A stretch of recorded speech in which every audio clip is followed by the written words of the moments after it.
चलिए एक सवाल का जवाब दे कि अगर सरकार आपके हिसाब से काम ना करे तो क्या आपको उसको हटा देना चाहिए? अगर आपका जवाब हाँ है तो आपको पता होना चाहिए कि ये पहली बार किस इंसान ने कहा। पहली बार इस तरह की अवधारणा दी थी जॉन लॉक ने। दोस्तों आज मैं आपको बताने वाला हूँ जॉन लॉक के बारे में और उनकी लिमिटेड गवर्नमेंट की जो अवधारणा है उसके बारे में, और रिवोल्यूशन से भी कनेक्ट करने की कोशिश करेंगे। तो दोस्तों जॉन लॉक एक फिलोसोफर हैं जो 17वीं शताब्दी में लिखने की कोशिश कर रहे हैं। उन्हें फादर ऑफ लिबरलिज्म भी बोला जाता है क्योंकि वो इंडिविजुअलिज्म के बारे में बातें करते हैं। वो सोशल कॉन्ट्रैक्ट के माध्यम से बताने की कोशिश करेंगे कि राज्य कैसे क्रिएट हो। तो वो दौर है 17वीं शताब्दी का और इंग्लैंड के रहने वाले हैं। वो सिविल वार देखते हैं और उसके बाद वो लिखने की कोशिश कर रहे हैं। उनकी जो मुख्य किताबें हैं वो 1690 के आसपास लिखी जाती हैं, जहाँ पे वो सिविल गवर्नमेंट के बारे में लिखते हैं, ह्यूमन अंडरस्टैंडिंग के बारे में लिखते हैं, और वहां से ये लिमिटेड गवर्नमेंट की अंडरस्टैंडिंग निकल के आती है। अब आपको ये बात समझनी है कि लिमिटेड गवर्नमेंट की अंडरस्टैंडिंग क्यों जरूरी है, और आज हम जिस तरह की गवर्नमेंट देखते हैं, लिबरल डेमोक्रेसी देखते हैं जहाँ पे लिमिटेड गवर्नमेंट होती है, वो कैसे जॉन लॉक से प्रभावित। अब जॉन लॉक के पहले एक थिंकर थे थॉमस हॉब्स। वो सोशल कॉन्ट्रैक्ट के माध्यम से एक स्टेट बनाते हैं जो एब्सोल्यूट स्टेट होता है, जहाँ लोगों के पास रजिस्ट करने का कोई अधिकार नहीं होता, क्योंकि वो कहते हैं कि जब स्टेट नहीं होता तो आपस में वॉर की सिचुएशन होती है, लाइफ बहुत छोटी होती है। इस वजह से जब स्टेट आएगा तो आप अपने सारे अधिकारों को उसको दे देंगे, और स्टेट की जिम्मेदारी है आपको सुरक्षा देना, और स्टेट जिस तरह से आपको बताएगा उस तरह से रहना पड़ा। अब जॉन लॉक को ये चीज सही नहीं लगती। वो कहते हैं कि जिस तरह से थॉमस हॉब्स ने चीजें बताई हैं शायद वैसी नहीं है, क्योंकि मानव वैसा नहीं है और बिना राज्य के लोग वैसे नहीं रहते। तो जॉन लॉक एक नए तरीके का सोशल कॉन्ट्रैक्ट देंगे जहां वो बताएंगे कि जो मानव है वो रीजनेबल है, रेशनल है, और जब भी उसको अपना फायदा लगेगा वो बाकी लोगों के साथ कोऑपरेट करे। तो ये एक नए तरीके का स्टेट ऑफ नेचर बताएंगे कि भाई जब राज्य नहीं है तब कैसी स्थिति है। तो बताएंगे कि जब राज्य नहीं है तब भी लोगों के बीच में कॉमन सेंस है, रीजन है, जिसकी वजह से वहां पीसफुल तरीके से वो लोग रहते हैं, और वहां पे नेचुरल लॉ भी है। मतलब अपने रीजन के दम पे जो लोगों ने कानून खोजा है जो हर जगह अप्लाई होता है, उस तरह का नेचुरल लॉ प्रेजेंट है, और नेचुरल राइट भी है। नेचुरल राइट वो अधिकार होते हैं जो इंसान को उनके रीजन के बेस पे और उनके प्रेजेंस के बेस पे मिलते हैं, जिनमें उन्होंने लाइफ, लिबर्टी और प्रॉपर्टी की बातें। अब इस सिचुएशन को आप इमेजिन करो कि जब राज्य नहीं है तब भी लोगों के पास नेचुरल लॉ है, नेचुरल राइट्स हैं।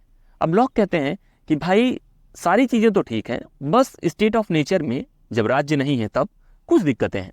वो दिक्कतें ये हैं कि कोई कॉमन अथॉरिटी नहीं है, तो जो नेचुरल लॉ है हर इंसान अपने हिसाब से इंटरप्रेट कर रहा है, और उसकी वजह से चैलेंजेस आते हैं। तो ये इनकन्वीनियंस है, इसकी वजह से हमें एक कॉमन अथॉरिटी बनानी। दूसरी बात कहते हैं कि हर इंसान अपने ही मैटर पे जज बना हुआ है, जिसकी वजह से दिक्कत आती है। तो हमें एक कॉमन अथॉरिटी बनानी पड़ेगी, और उस कॉमन अथॉरिटी को ये चीजें देनी पड़ेगी कि वो हमारी चीजों का निपटारा करा। अब इस तरह की चीजों के लिए लॉक एक सोशल कॉन्ट्रैक्ट करेंगे। लॉक का जो सोशल कॉन्ट्रैक्ट होता है वो 2 लेवल पे होता है। पहले एक नागरिक समाज बनेगा, उसके बाद एक सरकार बनेगी। अब इसके बाद निकल के आती है कि वो सरकार कैसी होगी, और जो सरकार होगी या देश होगा या स्टेट होगा वो लिमिटेड कैसे होगा। दोस्तों देखिए, जब हॉब्स ये चीजें बताने की कोशिश कर रहे थे तो उनका गोल था कि कैसे भी करके लोगों को सिक्योरिटी मिले। जो लॉक का गोल है वो है कि जो नैसर्गिक अधिकार हैं, लाइफ, लिबर्टी और प्रॉपर्टी, उनको कैसे प्रोटेक्ट करना है, उसके लिए वो सरकार बना रहे हैं, उसके लिए वो स्टेट बना रहे हैं। लॉक उस तरह का स्टेट बनाएंगे जो लिमिटेड स्टेट हो, क्योंकि स्टेट की जिम्मेदारी है लोगों के इन अधिकारों की रक्षा करना, और स्टेट जब भी अपनी लिमिट क्रॉस करेगा लोगों के पास अधिकार होगा उसको रिवोल्ट करने का, सत्ता परिवर्तन करने का। तो लॉक जो है एक लिमिटेड स्टेट बनाएंगे, वो एब्सोल्यूट स्टेट नहीं बनाएंगे।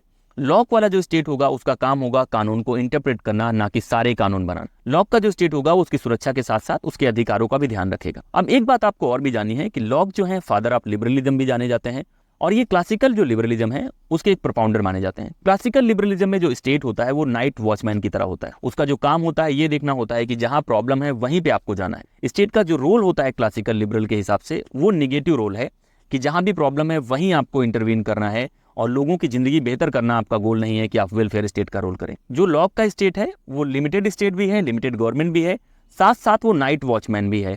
वहां उसके पास वेलफेयर का काम, जो बाद में हम पॉजिटिव लिबरल्स के साथ देखेंगे, वेलफेयर लिबरल्स के साथ देखेंगे, वो एसोसिएटेड नहीं। अगर इसको आपको मॉडर्न कॉन्टेक्स्ट में जोड़ना है तो आपको जोड़ना पड़ेगा रॉबर्ट नॉजिक, और जो लिबर्टेरियन थिंकर हैं हायक और बाकी लोग, वो कैसा स्टेट चाहते हैं, वो कहीं ना कहीं जॉन लॉक जैसा ही स्टेट चाहते हैं और उससे रिलेट करते हैं। अब ये जो लिमिटेड स्टेट है इसकी अवधारणा कैसे आप इंश्योर करेंगे कि स्टेट लिमिटेड रहेगा, और इस बात से निकल के आता है कॉन्स्टिट्यूशनलिज्म। कॉन्स्टिट्यूशनलिज्म एक ऐसी अवधारणा है जो कहती है कि स्टेट लिमिटेड होना चाहिए, क्योंकि अगर स्टेट लिमिटेड नहीं होगा तो लोगों के अधिकारों की रक्षा नहीं करेगा। और कॉन्स्टिट्यूशनलिज्म को मेंटेन करने के लिए 2-3 तरीके होते हैं। एक होता है कि कॉन्स्टिट्यूशन का होना, कि सरकार को आप लिमिट कैसे करेंगे। अगर कोई संविधान है तो आप बताएंगे कि सरकार के अधिकार इतने हैं, सरकार उसको क्रॉस नहीं करेगी। दूसरा तरीका है सेपरेशन ऑफ पावर, कि सरकार की जो अलग अलग ब्रांचेस हैं, न्यायपालिका, कार्यपालिका, विधायिका, तीनों को अलग अलग कर दो और तीनों एक दूसरे को बैलेंस करें ताकि एक डोमिनेट ना करे। तो जॉन लॉक वो इंसान है जिन्होंने व्यक्ति के अधिकारों के बारे में बातें करी, स्टेट किस तरह का होगा उसके बारे में बातें करी, और जो लिमिटेड स्टेट उन्होंने बनाया वो भी कैसे बनाना है उसके बारे में बातें करी। जो सेपरेशन ऑफ पावर है उसको ज़्यादा बेहतर तरीके से मॉन्टेस्क्यू ने बताया है, लेकिन ओवरऑल जो फाउंडिंग मेंबर है इसका, जिसने पहली बार ये आइडिया दिया, वो जॉन लॉक है। तो दोस्तों ये बातें थी जॉन लॉक के लिमिटेड स्टेट के बारे में, लिमिटेड गवर्नमेंट के बारे में, लोगों के राइट टू रजिस्ट के बारे में, लोगों के नेचुरल राइट के प्रोटेक्शन के लिए जो स्टेट बना है उसके बारे में। इसी तरह के वीडियोज आपको मिलते रहेंगे। आपको सब्सक्राइब करना है, शेयर करना है। इस वीडियो में इतना ही। जय हिंद।